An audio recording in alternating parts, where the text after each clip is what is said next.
Hey all, it's your Aaron, and today I'm talking about non-compete or American Johnson. And the only reason why I'm talking about that and uploading this video is basically because, I'm someone who doesn't have a lot of social capital and stuff.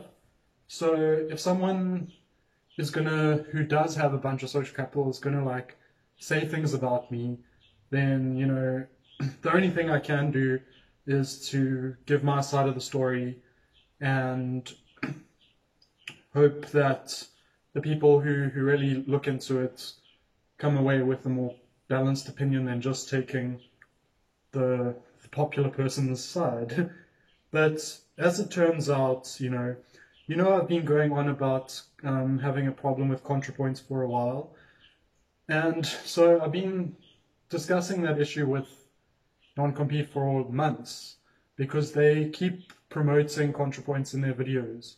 And I've been telling them that it's not good, that ContraPoints videos are super harmful, and you can't be someone calling yourself like a radical leftist or a revolutionary or an anarchist and then promote like creators or people who are putting out transphobic content. And so I explained to him gender. I explained in my own words through the whole thing, so he didn't have to watch any of my videos. And basically he told me that he was going to read some other book and get back to me about what he thought, but never got back to me about it. And it's like there were times where there was like some Discord server for like creators to like try and collab or something that I was on, where I got like bullied for being autistic. Then I asked American to look into it because he had like helped set up that server and like never got back to me. And so like I kept getting these mixed messages because like every time I did manage to get in touch with him and talk to him, he was always saying like, oh, like he wants to do videos together, he wants to interview me, like really like cares about me, thinks that I'm important or whatever. And so that on the one end I was feeling like, hey, like the way he's friendly to so many other creators, like I was like, hey, he's gonna be friendly to me too. And I've also continually been calling him out on the whole support of tankies and Marxist-Leninism and authoritarianism. And so yeah, I thought me and American were friends because like we chat a bunch. And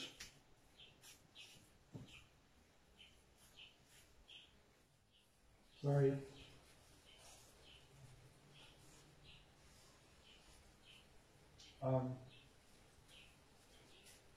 There's like some insect or something. I was just trying to have a look because I have a kitten, so I wanted to make sure it wasn't like getting into anything, but it's an insect. But yeah, so when we first started making videos, or when I first started making videos, one of my very first videos was a response to one of American's videos, and I was going to actually do a whole series response, but it ended up not happening basically because of the fact that I felt like I'd already said a decent amount and I was trying to get other stuff out before I got onto that. So anyway, but like, so I made like a cool logo for non-compete, and he even used it on his Twitter for a while, and he used to mention me on his streams and stuff, so I used to like watch all of his streams and try and participate, keep up with what's happening in his life, encourage him. Like I've backed him for like fuck knows how long. So I thought we were good. So just to put things into context, like when you go into like the support groups for trans people, and especially people who are like gender non-conforming, genderqueer, not binary, it's pretty much like every single time ContraPoints release a video, there just be flooded in that group with people like feeling really shit, like honestly people like not feeling like they can go on. And the reason that happens is it's kind of like one of the things people say is stochastic effects, but other you can say it's like an abstract or diffused effects. But basically the fact that ContraPoints is the people still claim she's a leftist, and that's part of the problem of why I kept trying to get some kind of action here from people who are actually leftists.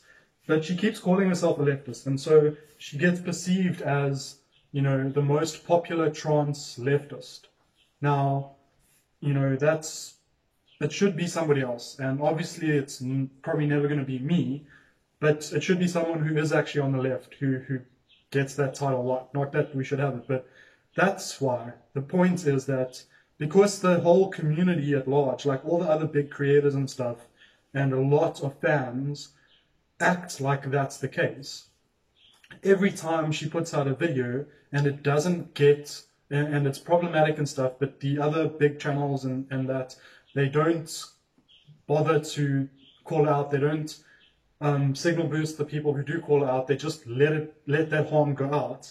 And so every time they do that, that sends a message to the broader community and anyone basically who's an English-speaking leftist who uses YouTube and is trans. Like, every single one of them is going to feel the weight of those things being put out and the fact that they're not being challenged. And so it's really not a good situation, because it's like, whether you like it or not, like when people aren't willing to get on board with call-outs like that, then it gets left unchecked. It sort of ends up being normalized. Big creators are still doing collabs with her and all this kind of stuff, and it just ends up being this case where it's like every time she puts out a video, it's like, I think hopefully a lot of the community has learned now to not watch, but for a while, like, it was a mess. And so that's why, you know, that's why I was saying, like, allowing ContraPoints videos to just get put out there and to promote them, even though they are driving people to suicide. You know, obviously, I don't know if anyone has actually committed suicide from any of her content, but I can tell you that I almost did. And other people almost did too. And we shouldn't be brought to that point, basically. You know, it shouldn't be something, even if nobody ever did it, we shouldn't be made to feel that way. And we're made to feel that way because when you accept an ideology or a worldview or whatever that excludes certain people basically from being valid and treats them as though they are lesser, those people are going to feel rejected and alienated from that whole community. And that whole community is like already for marginalized people. So you're being marginalized from a marginalized community. Okay? Just being trans is pretty hard.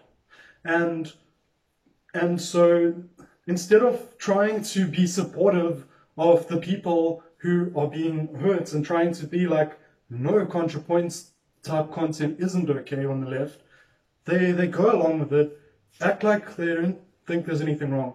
And then the people who are sitting there explaining why it's wrong get ignored.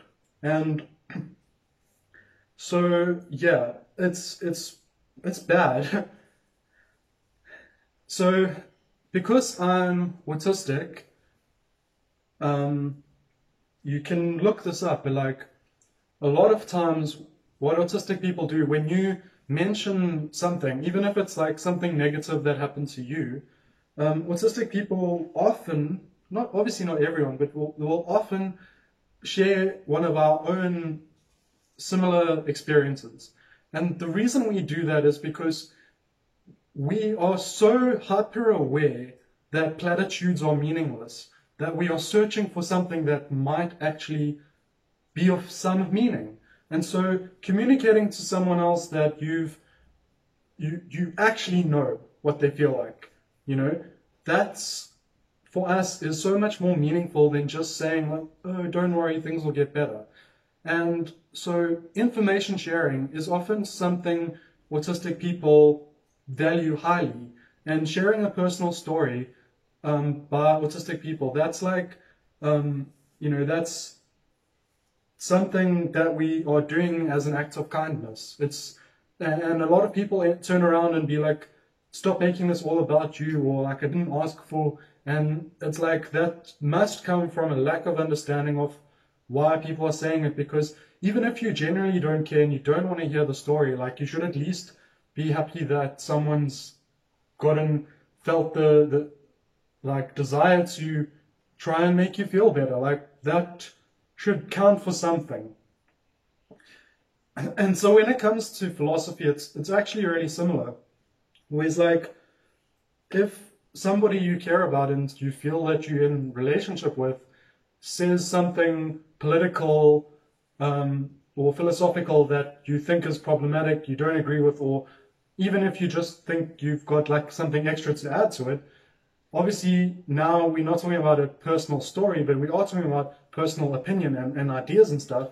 And so commenting on videos or on Twitter and saying like, yeah, but what about this? Or, you made a mistake here or that. That's when autistic people are doing it with people they feel are in relationship with. It's a form of communication and constructive criticism and stuff. And so that, when that gets taken as being like an attack or personally like trying to harm someone or something, that, whether trying to or not, that's autism phobia.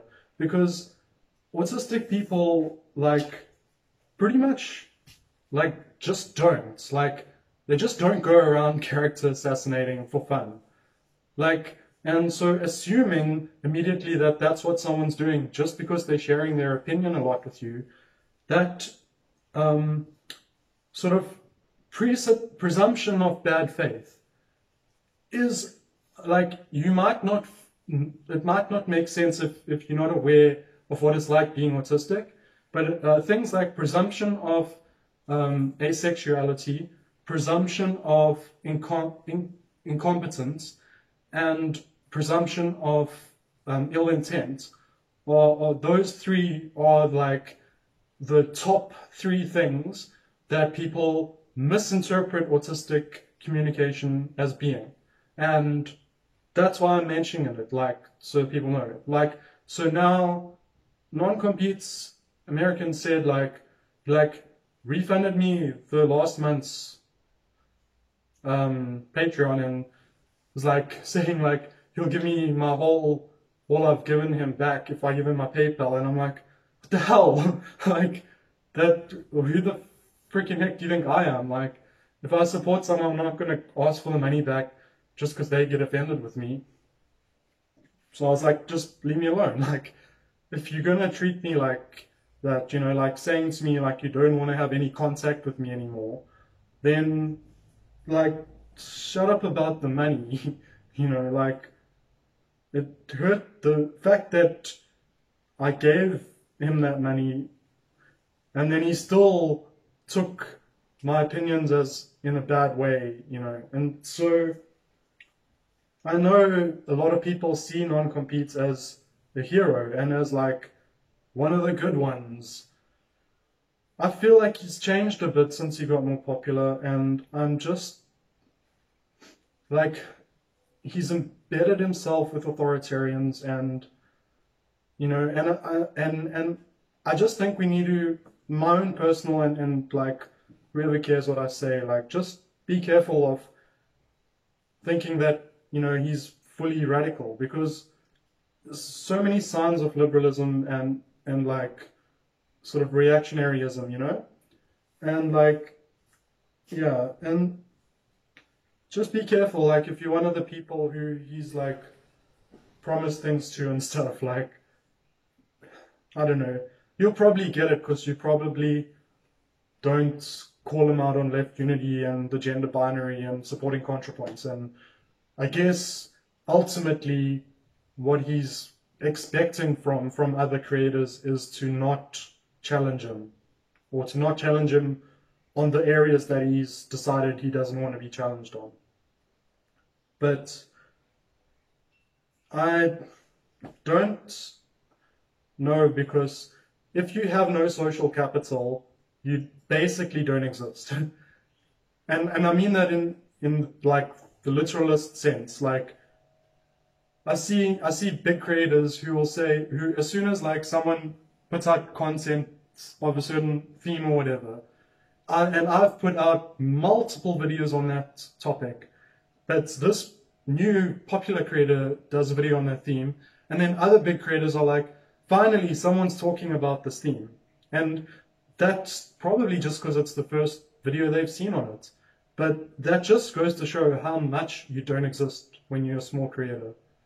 And so that's why I think it really does matter if there are big creators who are interacting with small creators, that they actually are quite important to getting small creators exposure. And so sort of by like cutting me out of that, I feel like there's a lot of small creators who would also feel compelled to not agree with me, because otherwise they end up getting blocked on Twitter and all that stuff by non-compete too, and then they lose that access to a potential platform. Because non-compete like literally promised me to be on the slowdown, and like a month went by since I was supposed to go, more than a month. Never heard back from him, and like he was literally saying to me he would like give his whole channel to me.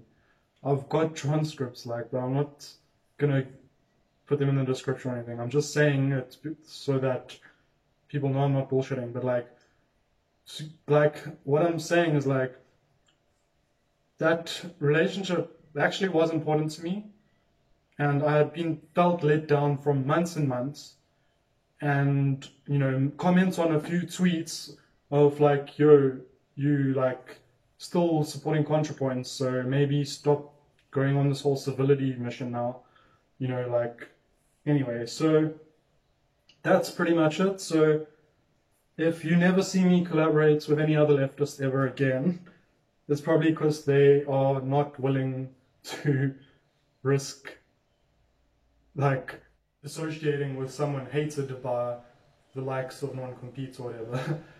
And it's funny, but anyway, the thing is, like, I don't really give a shit anymore, because I don't see YouTube as a potential platform, because of the way it is, someone like me who has things to say that aren't popular, we can't make it, you know, it's impossible without like the whole capitalist ways of making it. But like, there's no alternative. Like, the alternative to the algorithm is community, but you're not going to get community behind you in that way when you're this ideological pariah for thinking gender can't be binary and like this problem with hierarchy, which is, I think, what every anarchist on earth should be thinking. And it just goes to show, like, so many people call themselves anarchists, but when it comes down to it, it's so few. Like, I